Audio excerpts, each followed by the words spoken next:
Hello everybody, hello grade 3. Today we will study the multi-step problems. موضوع النهاردة هو موضوع قديم درسناه قبل كده في الترم الأول، بس هيكون عندنا المسائل عشان نحلها. يا مستر لازم نعمل 2 steps or 3 steps to find Mr. the required عشان نعرف ايه المطلوب في السؤال. طيب احنا هنستخدم ايه هنا؟ احنا هنستخدم الاوبريشنز اللي احنا درسناها. كلنا بنعرف نعمل adding، كلنا بنعرف نعمل subtracting، كلنا بنعرف نعمل multiplying، كلنا بنعرف نعمل division. يبقى احنا هنستخدم الاوبريشنز الاربعة اللي احنا درسناها. مهم جدا تكون عارف تعمل adding، subtracting، multiplying، division. هنستخدم كل الكلام اللي احنا درسناه عشان نحل سؤال من الاسئلة اللي هي بتعتمد على ال problem solving وهتتحل على كذا خطوة. First example بيقول لي Dina bought 3 bags of crayons. Each bag contains 12 crayons. If she gave her friends Mr. 6 crayons of them, how many crayons left with her? أول حاجة هتسأل نفسك هي اشترت كام باك؟ هي اشترت 3 bags. في كل باك يا مستر 12 crayons. يبقى عشان تجيب ال total number of crayons مستر just multiply 3 by 12 اللي هي number of bags times 12. بعد كده يا مستر هتبدأ تطلع هي هتسلف صاحبها أو صاحبتها 6 crayons. معنى كده إنك هتسأل على ال left. أول ما تشوف كلمة left دي بنسميها يا مستر keyword. بتعبر عن إيه؟ بتعبر عن subtraction. يبقى خد بالك we have 2 steps. step 1 and step 2. أول step معانا هنشوف دينا اشترت قد إيه. Dina bought Mr. 3 bags. Each bag 12 crayons. حد هيقول لي how can we multiply 3 times 12. To multiply 3 times 12 we can use Mr. the breaking apart method اللي هي بنسميها distributive property. Keep your eye on 12. خلي عينك دايما على 12. And ask yourself, we can write 12 as what? Mr. 10 plus 2. قلت لك أسهل حاجة. So we will multiply 3 by 10 plus 3 by 2. So 3 times 12 equals 3 times 10 plus 3 times 2.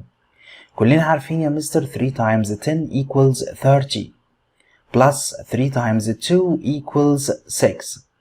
Now we get 36. خد بالك 36 هي total number of crayons. So Mr. to find the left ودي الخطوة التانية equals هتاخد 36 اللي انت درستها قبل كده او خدتها قبل كده وجبت التوتال minus Mr. 6 crayons. We get now 36 minus 6 equals 30 crayons. وده الباقي هيكون مع دينا من الكريونز. Next example Mr. Samir distributed 28 Mr. sheets of paper equally. كلمة equally معناها ان كل واحد هياخد نفس العدد among 7 children in the first time. يبقى في المرة الأولانية بس الورق اللي وزعها عليهم مش هيكفي. وبعدين هيقول لي if he gave 2 more sheets يعني هيدي كل واحد كمان 2 more sheets. هيسألني how many sheets did each child get in all. يبقى في المرة الأولانية خد بالك هو يا مستر هتجزأ السؤال على 2 steps. first في المرة الأولانية هحسب يا مستر نصيب كل child. يبقى the share of each child equals 28 divided by 7. طبعا كلنا عارفين نعمل divide يا مستر. 28 divided by 7 means what? Ask yourself what number times 7 equals 28. يعني ايه النمبر اللي انا هضربه في 7 يديني 28 يا مستر؟ على طول كلنا حافظين equals 4. second Mr. علشان تجيب بقى each child will take 4 sheets plus 2. يبقى انت هنا هتعمل adding يا مستر. we will take 4 اللي انت درستها قبل كده. بعد كده plus مستر 2 sheets موجودة في السؤال. So equals 4 plus 2 equals what? Yes equals 6 sheets. يبقى كل طفل هياخد في النهاية 6 sheets. Sarah had 28 livres Egyptian. If she saved 15 livres Egyptian, مستر وفرت 15 جنيه. And distributed the rest equally between her two sisters. يعني هي هتوفر 15 يا مستر وهتقسم الباقي على اخواتها الاتنين. How much money will each sister have؟ يعني كل واحدة في اخواتها هتاخد قد ايه؟ Mister, we will divide by 2. But divide by what? Divide what by 2 mister? خد بالك ان انت عندك 2 steps. اول حاجة هتجيب الليفت. طب معنى الليفت هنا ايه؟ يا مستر الليفت هنا اللي هيتبقى لها هو يا مستر اللي هيتقسموا على اخواتها. So we can subtract first 15 pounds from 29 pounds. So we get 29 minus 15. يعني الأول هتشيل ال 15 اللي هتحوشهم على جنب لنفسها. So Mr. 29 minus 15 كلنا عارفينها. 9 minus 5 equals 4. 2 minus 1 equals 1.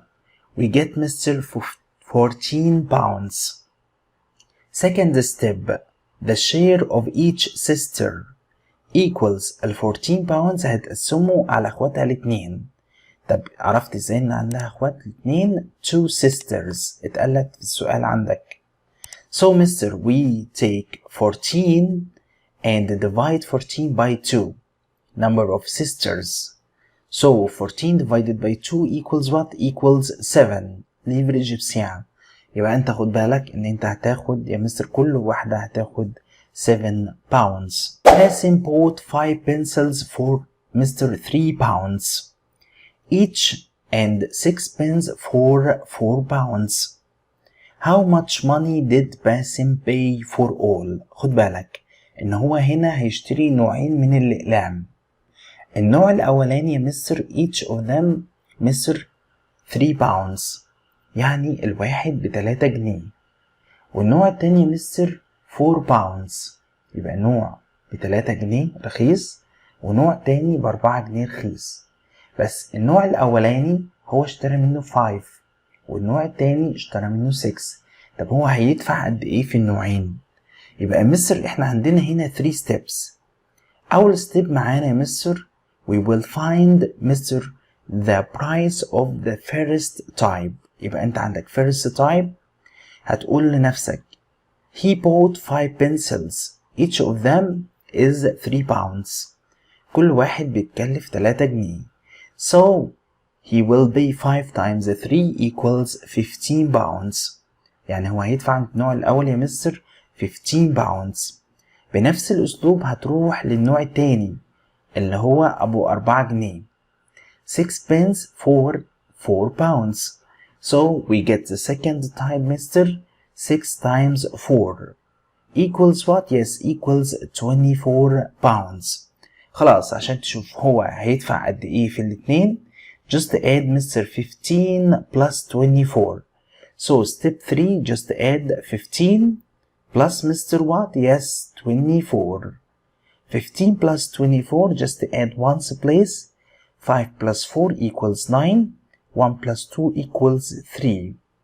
So we get mister 39 pounds. يبقى هو هيدفع في الاتنين 39 pounds. خد بالك ان السؤال هنا اتحل على 3 steps ولذلك اسم الدرس Multistep Mr. Problems. Next exercise بيقول يوسف has Mr. a box containing 24 balls. يعني هو عنده بوكس مصر فيه 24 balls. The box includes an equal number of red, green, yellow balls. يبقى خد بالك انت عندك 3 ألوان في البوكس red, green, yellow. طيب كل نوع من الأنواع الثلاثة أو من الألوان الثلاثة الكالرز الموجودة عندي متساويين. يعني red equals green equals number of balls or yellow balls. red balls equals green balls equals yellow balls. He gave Mr. all the red balls to his friends. طلع red balls اللي هم واخدين اللون الأحمر واداه لأصحابه. How many green and yellow balls are left؟ يعني الجرين واليellow قد ايه مع بعض؟ اول حاجة لازم اطلع يا مستر الريد بولز هما قد ايه. طيب انت عندك كام لون؟ how many colors we have؟ ask yourself. we have 3 colors mister. so step 1 to find the number of red balls we will divide by 3. يبقى خد بالك الريد بولز هنا 24 divided by 3 equals what؟ equals 8 balls. طيب انت هتطلع الريد بولز معناها ايه يا مستر؟ معناها عشان تجيب الجرين yellow balls just subtract مستر 8 from 24. خد بالك هنماينس يا مستر الريد بولز من التوتال بولز اللي هما ريد جرين يلو مع بعض. so 24 minus 8 equals 16. طبعا كلنا عارفينها. يبقى 16 ايه يا مستر؟ 16 green yellow balls. مهمة جدا. next example مجدي ordered 3 pizzas slices and 1 juice. يبقى خد بالك انت عندك منيو هتستخدمها في حل السؤال. فيها بيتزا مستر وهامبرجر وجوس وكيك. طبعا البيتزا سلايس القطعة الواحدة ب3 باوندز ب3 جنيه. سندوتش الهامبرجر ب5 جنيه. طبعا دي اسعار رخيصة جدا مش موجودة دلوقتي. كوباية العصير يا مستر 1 باوند. قطعة الكيك الواحدة ب2 باوندز. مهمة جدا. يبقى الليست دي هنستخدمها في حل السؤال. مجدي ordered 3 pizzas مستر slices and 1 juice. كوباية عصير واحدة. How much money will he pay؟ لو افترض ان انت هتشتري 3 قطع بيتزا وكوباية عصير واحدة هتدفع قد ايه؟ مستر you have to find مستر the price of 3 مستر slices of pizza. يعني 3 قطع بيتزا هيعملوا قد ايه؟ طب القطعة الواحدة بكام يا مستر؟ we have 3 pounds. the price of 1 pizza slice 3 pounds. so it will be 3 times 3. يعني 3 هنا هتتكرر 3 times. so 3 times 3 equals what mister؟ yes equals 9. يبقى هيدفع 9 جنيه. next mister to find the total. هو هيجيب قد ايه او هيدفع قد ايه؟ هيدفع تمن البيتزا وكمان تمن واحدة عصير. طب ال1 جوز بكام؟ ب1 باوند. يبقى يدفع 9 باوندز مستر اللي هو جابها تمن البيتزا plus 1 pound. so it will be 10 pounds. مهمة جدا. يبقى هو كده هيدفع 10 جنيه علشان ياكل مستر 3 قطع بيتزا وكوباية عصير. فده سعر رخيص جدا انك حتى تتغدى ب10 جنيه. ده سعر رخيص خالص يعني. next أميرة ordered 2 hamburgers and 1 cake. أميرة قررت ان هي تاخد 2 hamburgers and 1 cake. how much money will she pay؟ طب هي هتدفع قد ايه؟ نفس السؤال بس هتغير بس يا مستر الايتم اللي انت هتشتريها. first مستر first step مستر 2 hamburgers.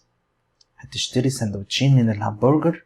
so what's the price of the hamburger؟ it will be مستر 5 livres égyptiens. so we get 2 times 5 equals 10 pounds. to find the total you will take Mr. 10 plus what? yes plus 1 cake. the price of 1 cake. طب الكيك بكام؟ ب2 pound. Mr. just add 2 plus 10 equals what? equals 12 pound. يبقى هي هتدفع 12 pounds مستر في 2 همبرجر وكمان 1 كيك. next ليلى ordered 3 مستر juice. يعني طلبت 3 عصير and 3 cakes. قررت تاكل عصير وكيك. how much money will she pay؟ يعني هي هتدفع قد ايه؟ بنفس الاسلوب برضو we have مستر 3 steps. طيب ليه هنا 3 steps؟ لان انا هنا هحسب تمن العصير وهحسب تمن الكيك. طب الستيب التالتة عبارة عن ايه يا مستر؟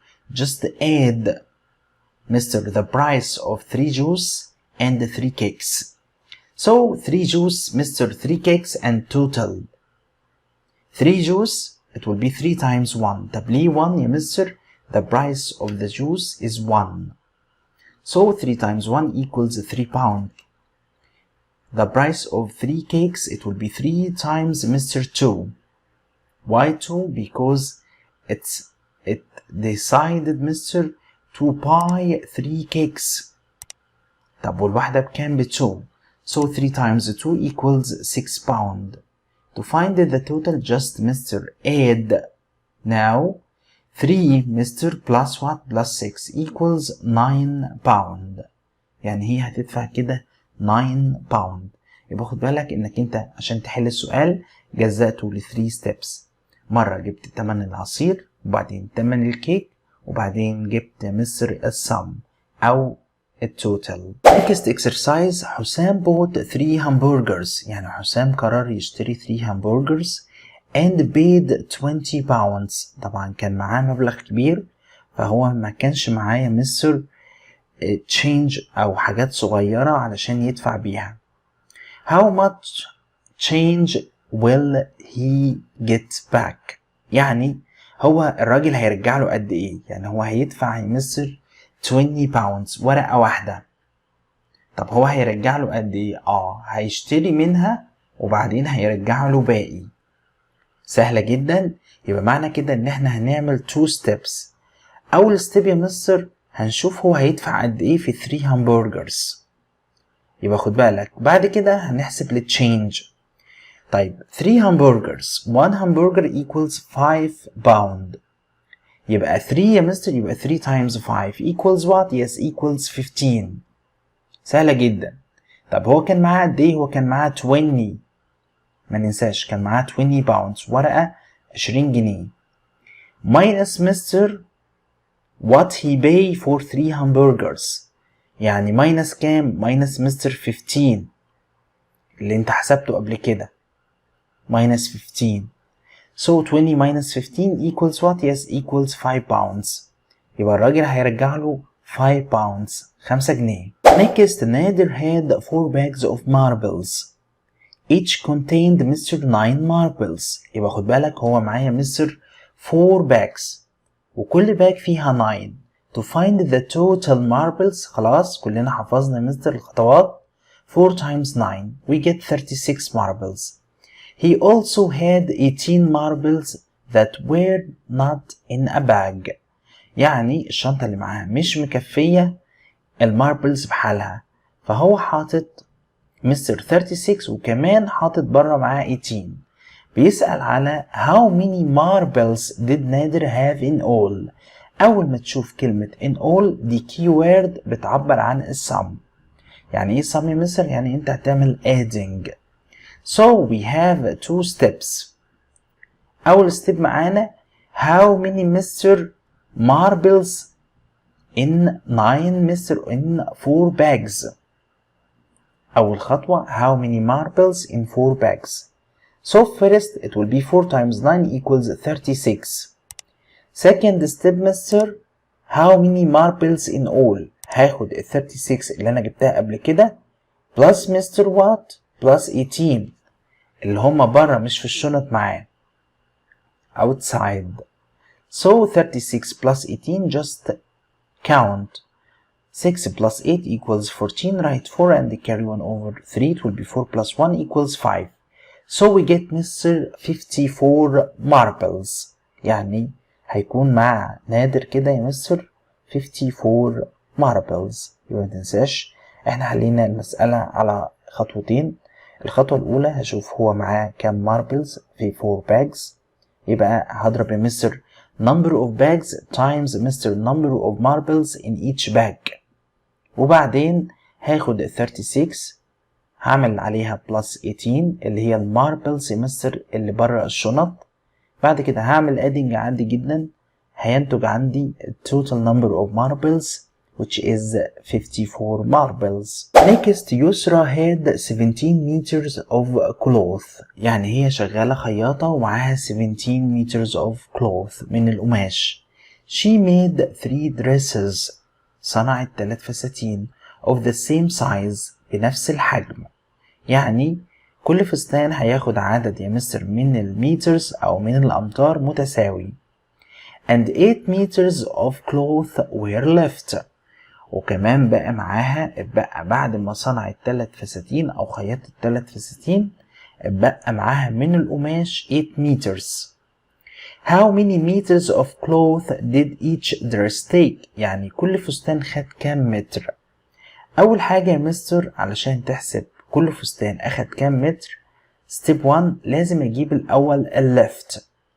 طب الليفت اللي هو إيه؟ اللي هو يا مستر كل التلات فساتين هياخدوا كام متر؟ يبقى أنا بقول 17 minus 8 equals what؟ equals 9. ال 9 هي إيه؟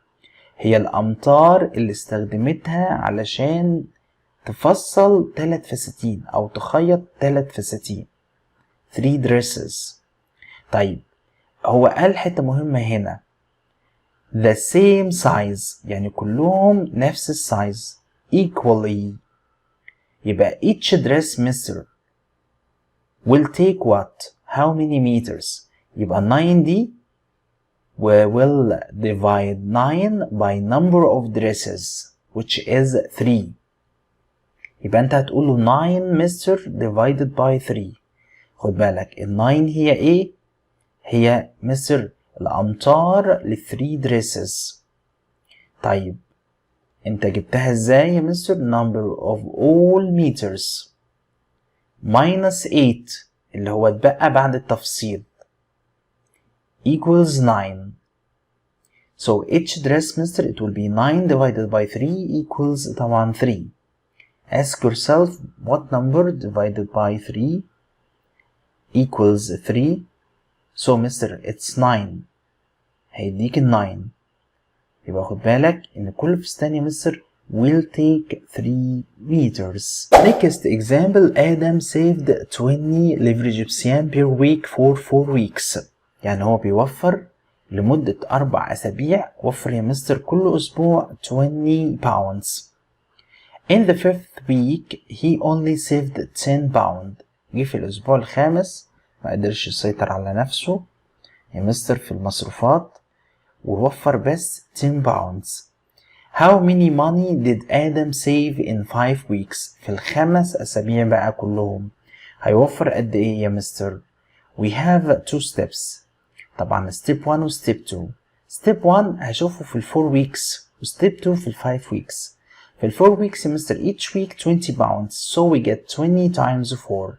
How can we multiply 20 by 4? Just mister multiply the non-zero digits. 2 times 4 equals 8 and bring down 0 we get 80. حافظين الرول من قبل كده. طيب يا مستر في ال 5 weeks بقى يبقى 4 weeks 80. طب وجه في ال 5th week في الأسبوع الخامس وفر 10. Just add 80 plus 10 it will be 90. So we get 80 plus 10 equals what? Yes equals 90 pound. يبقى هو هيوفر في الخمس أسابيع يا مستر 90 pound. Amin buys Mr. 15 seeds. He needs to distribute them in 7 pots to plant 4 seeds in each pot. يعني هو محتاج يزرع بذور في مستر في أصاري زرع. طيب يا مستر هو راح اشترى 15. طيب وهو عنده 7 pots. في كل بوت هيحتاج يحط 4 seeds. هيفاجئ يا مستر ان الحبوب او البذور اللي اشتراها مش هتكفي. How many more seeds will he need؟ كلمة how many more معناها يا مستر انك هتعمل subtract. فاول خطوة معانا ان احنا هنحسب هنا يا مستر في step 1 how many seeds in 7 pots. طب احنا عندنا 7 pot يا مستر في كل pot هيحط هو 4 seeds. يبقى we need مستر 4 times 7. يبقى ال 4 دي هتتكرر يا مستر 7 times. 4 times 7 equals what? Yes equals 28. قلت لك كلمة how many more يا مستر معناها ايه؟ معناها تعمل subtract. يبقى هيروح يشتري تاني. هيحتاج يشتري قد ايه يا مستر؟ يبقى هناخد 28 minus مستر 15 اللي هو اشتراهم. So he needs Mr. 13 seeds.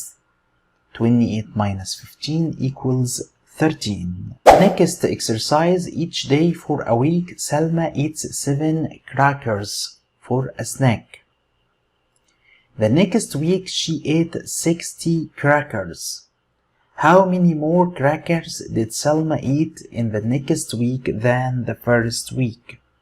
خد بالك من حاجة مهمة، ان كلمة how many more يا مستر معناها انك هتعمل subtract. يبقى هنشوفها الاول يا مستر في الاسبوع الاولاني وفي الاسبوع التاني.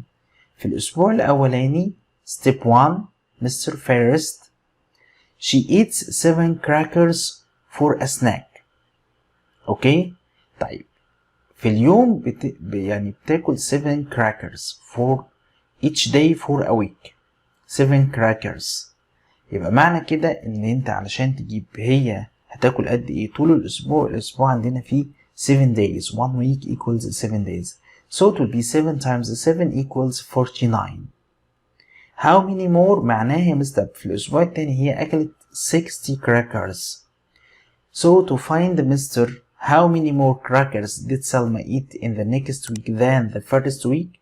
هي أكلت في الأسبوع التاني أكتر. طب أكتر بقد إيه؟ Just subtract 49 Mr. from 60. في السكند 60. So we get 60 minus 49 equals what? You have to regroup. يعني لازم تعمل regrouping هنا يا Mr. It will be 10 minus 9 equals 1. And 5 minus 4 equals 1. We get 11 crackers. يبقى هي أكلت في الأسبوع التاني مستر زيادة 11 crackers. Next exercise Mr. ياسين had 52 pieces of fruit. يعني هو معاه 52 قطعة مستر من الفروتس. He took 4 pieces for him. يعني هياخد 4 بس ليه. And distributed the rest among Mr. 8 children.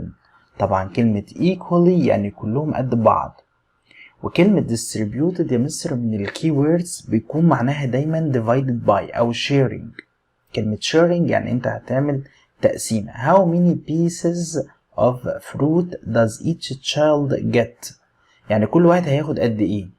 مستر في الأول أنا هجيب share of 8.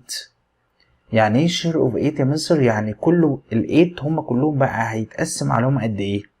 هيتقسم عليهم ال 52 بس هشيل منها الأول ال 4 pieces.